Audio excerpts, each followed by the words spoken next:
एक ही घर में रहेंगी सवी और रीवा, पाखी सई की तरह चलेगी कहानी।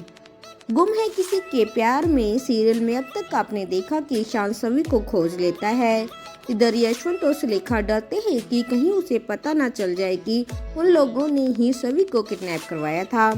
आज दिखाया जाएगा कि यशवंत निशिकांत को डांटता है और कहता है कि ईशान फोन नहीं उठा रहा है। गुंडे निशिकांत को बताते हैं कि कोई ईशान आया था और उन लोगों ने उसे टपका दिया। यह बात यशवंत को पता चलती है, वह निशिकांत को थप्पड़ मारता है। दोनों की बातें अस्मिता सुन लेती है। शुक्ला जी ईशान और सवी को ढूंढते हैं, वह ईशान का फोन मिलाएंगे तो दोनों पास में पड़े मिलेंगे।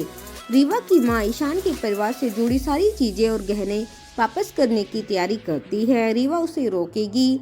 रीवा सदमे में यह बात मानने से तैयार नहीं होती कि ईशान ने शादी कर ली है।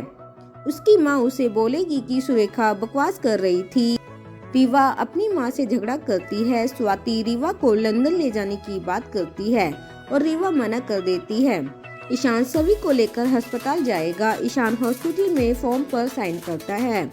वह अपने रिश्ते वाले कॉलम पर पति लिखता है, जिसे देखकर शुक्ला जी चौंक जाते हैं। शुक्ला जी को याद आएगा कि इसलिए सभी सुहागन बनी घूम रही थी। वह समझ जाएगा कि ईशान और सवी ने शादी कर ली है। अक्का साहब निशिकांत को धमकी देती है कि अगर ईशान को कुछ हुआ तो वह छोड़ेगी नहीं। सुलेखा ईशान को ढूंढने निकल जाएगी। रीवा ईशान के घर के लिए निकलती है।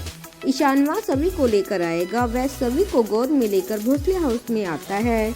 ईशान के पैरों में रंगोली का लाल रंग लग जाता है। शिखा अस्मिता से कहेगी कि यह सवी का गृह प्रवेश है। ईशान के साथ सवी को देखकर अक्का साहिब और राव साहब चौंक जाते हैं। रिकैप में दिखाया जाएगा कि ईशान सवी को अपने कमरे में रहने के लिए कहता है। अक्का साहिब और यशवंत मना कर देते हैं कि सवी यहाँ नहीं रह सकती, लेकिन ईशान नहीं मानता। तब तक रीवा वहाँ पहुँच जाती है और बोलती है कि वह ईशान के बिना नहीं रह पाएगी, अपना घर छोड़कर आ गई है। ईशान मना करेगा कि रीवा इस घर में नहीं रह सकती।